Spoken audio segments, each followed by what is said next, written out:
everyone, I'm here today with the first impressions on a new foundation that I'm a little bit surprised by. It is the new Revlon Youth Fix foundation and their concealer. Now these puppies are pricey. The Youth foundation, I have it here from Ulta, it is expensive. It is $17.99. $18 for a drugstore foundation is insane. That is way too expensive. Revlon, what are you thinking? It's too expensive. The concealer, $13.99. That is way too expensive for a drugstore. It's one thing if it is a luxury brand, high-end brand, but to be spending almost $20 on a foundation at the drugstore is mind-boggling. So, a little bit overpriced. I would probably like try to get a, 40% off, buy one, get one 40% off, BOGO, something. I did find mine at Ulta, so use an Ulta coupon. They have the $3.50 off. That helps a little bit. So first off, a little bit overpriced. So if you're looking at the spectrum, I got medium beige, which is like from lightest to darkest, I'm 7 foundations in. There are only 5 that are darker. So the color range is okay. This just feels kind of light. It's a little bit light. I did get nude as well, and that was way too light. So if you are fair skin, there's a good chance you're gonna find one that works for you. If you are dark skin, there's really only 1, 2, 3, 4, 5 shades darker than what I have on today, and I could probably go up a shade, possibly 2, with my self tan. It says it instantly erases the appearance of dark spots, age spots, hyperpigmentation, with the Revlon Youth Fix Fill and Blur Foundation. Powered by innovative age-corrective technologies with microfillers and optical diffusers, this formula works to fill and blur lines and wrinkles for immediate results. Benefits: wrinkles and pores look instantly smoother. Lightweight hydrating formula. As the appearance of lines and wrinkles are smooth, high coverage foundation erases the appearance of uneven tone, age spots, hyperpigmentation, and looks freshly applied all day. When I first applied this, I have to admit, I was very surprised. I didn't realize that this was full coverage. I didn't read the description of it on Ulta. I just noticed that there was a new foundation, and I thought that this was going to be very similar to the Givenchy Miracle Blur foundation that you guys know I was like obsessed with their tint blur. I don't know. I ran out of it a long time ago. It's expensive, but it's beautiful. It's more on the light to medium coverage. I thought this was gonna be like that. It's not. This is great, great coverage. Really great coverage. Thick, great coverage. That's what I have on.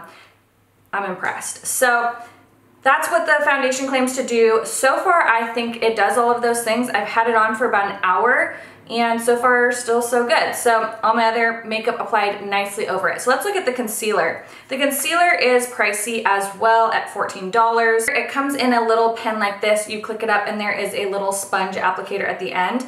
And this one has 6 shades. I have the shade Light, which is what I used today, which is the second shade in. I also got Light Medium for when I'm like a fresh self-tan. And there's 3 shades after that. And so the concealer claims to dramatically transform the appearance of crow's feet, powered by innovative age-corrective technology with microfillers and optical diffusers like the foundation, fill and blur lines and wrinkles for immediate results. Its lightweight hydrating formula, I agree with, erases the appearance of dark circles with color-correcting pigments to brighten skin around the eyes. It's got the soft cushion applicator to make blending easily, looks freshly applied all day, and doesn't settle.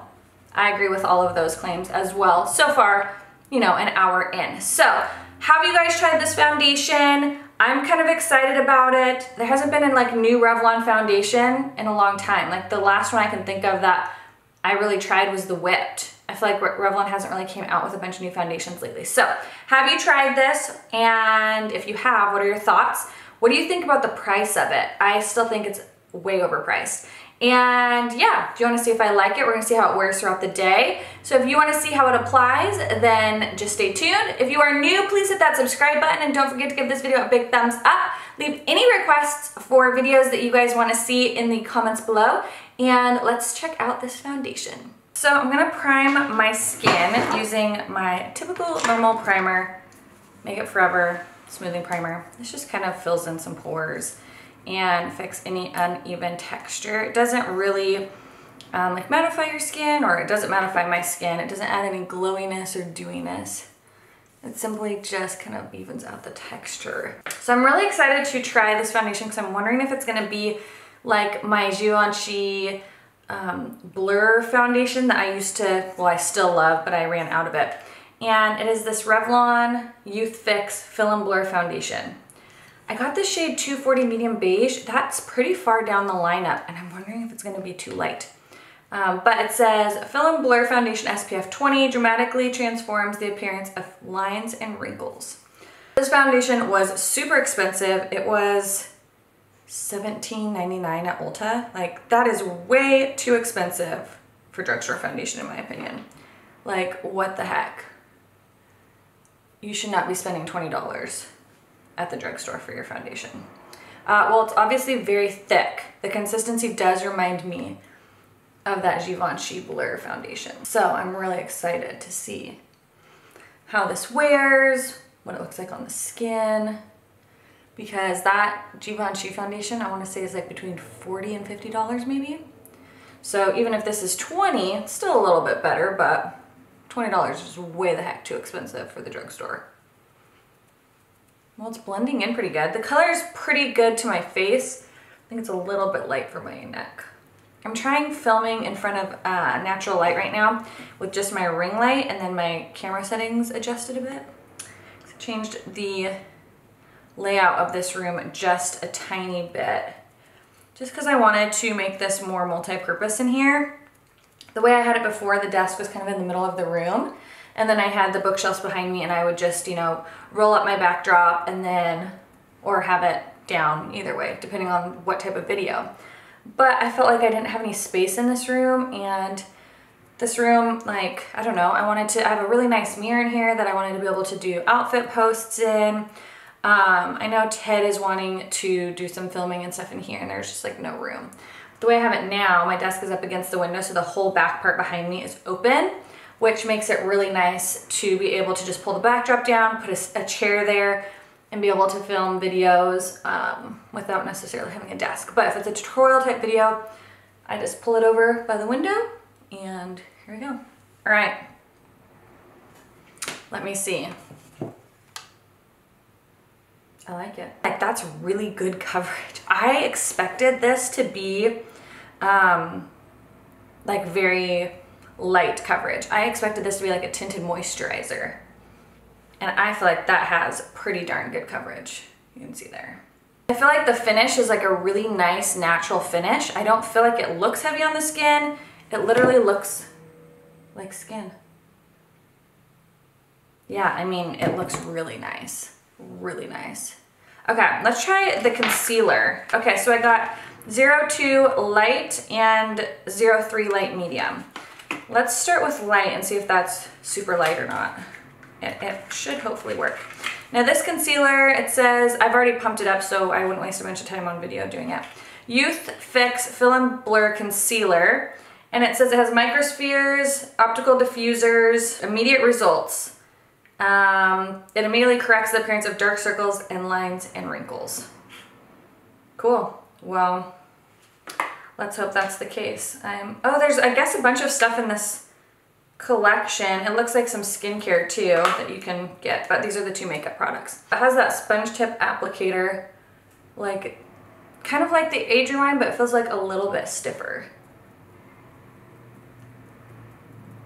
Okay, now I'm gonna use my beauty blender to pat that out.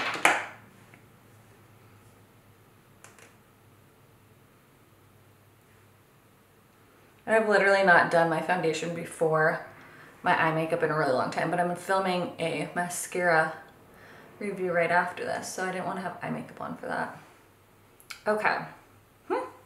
I like it. Do you see a difference between this eye and this eye? Let me look in the mirror. I mean, I definitely feel like this eye looks brighter than it did. Interesting, interesting. I applied just a tiny bit more on this eye than I did on that eye. Let's see how it works when you build it up a little bit. I definitely think the shade Light is a good shade if you get this color foundation. Well, so far, first impressions, really love this foundation, which is a surprise because I thought that it was gonna be more of a tinted moisturizer. I don't know, I guess when I hear like Youth Fix, Fill and Blur, for some reason I think more of like lighter coverage, more pore filling, and I mean I definitely feel like it did fill in my pores. and any fine lines. It's not settling into anything. Now that it's been on, it's still tacky, so you'll definitely want to set it with something if you're going to go in with additional products. But I think even if you were going for like a no makeup look, like this looks very fresh faced and really nice. It's not overly dewy, it's not super matte. I mean, it's just, I really like it. And I really like the concealer. It is 8:26, so I will check in a little bit. We'll see how it's wearing. It's a hot day today. I am going to go to the gym. So we'll kind of see how it holds up through all of the activities of the day. It is 12:16 and I'm just getting ready to go to the gym, so I thought it'd be a good time to check in so we can kind of see how this foundation is wearing. Still holding up. It definitely is shiny in the T-zone. So this whole area is a little bit shinier than I would like. Like I say in almost every single foundation review, the way that I touch up makeup if it gets shiny is I just take my beauty blender with no additional product and I just dab and not add any more product or powder. This just really helps like kind of absorb it. But other than that, I feel like it still looks really beautiful. It still looks really nice on the skin. Just a little bit shiny at the, let's see, how long have I had it on? About 4 hours. So I'm gonna go work out. We'll see how it lasts through the workout and I will check back in. So I have been wearing this for quite some time. I had a really great workout at the gym and I think it holds up beautifully. It did get a little bit shiny as you guys saw in my last check-in, so I just kind of blotted. And then at the gym, obviously I was getting sweaty, so I just took a paper towel and just kind of blotted. And I still feel like I have makeup on. My mascara is flaking a little bit, but I feel like for the most part there is foundation still on my skin. Definitely doesn't look as like fresh and nice as it did earlier, but I also was working out. So if you wanted to kind of like fix this up a little bit, we would just take a little bit more. If I needed to touch up, I would just kind of go in the areas where it's worn off, which is right along my nose and then a little bit on my forehead. I feel like this color match actually ended up working out pretty well. My hands for some reason are so dark this time. And it looks so nice, but you can see like my blush and bronzer and everything are still intact. If you have really, really oily skin, I would recommend a mattifying primer and just maybe blotting a little bit more. I don't think this is gonna be like the best long wearing foundation for oily skin, but if you have dry skin, if you have normal skin, I think you're gonna like this. If you like full coverage, if you like something that kind of conceals or blurs your pores, I think this is a good one. And I really like this concealer as well. I feel like it's held up pretty well. I'm getting a tiny bit of darkness right in here. That also could be because my makeup was kind of getting a little bit crazy at the gym from sweating. But I think for like everyday activity, if you work an office job or, you know, you're a stay-at-home mom and you're not gonna be obviously having strenuous workouts, I think this will last a lot better. But I'm really pleasantly surprised with how well it held up during my workout. So I hope you found this video helpful. Have you tried this foundation? What are your thoughts? I really like it. So I'm gonna keep this little baby. I'm gonna keep the concealer. I hope you guys enjoyed. Thank you so much for watching. Don't forget to subscribe and give this video a big thumbs up, and I will talk to you guys in the next video. Bye!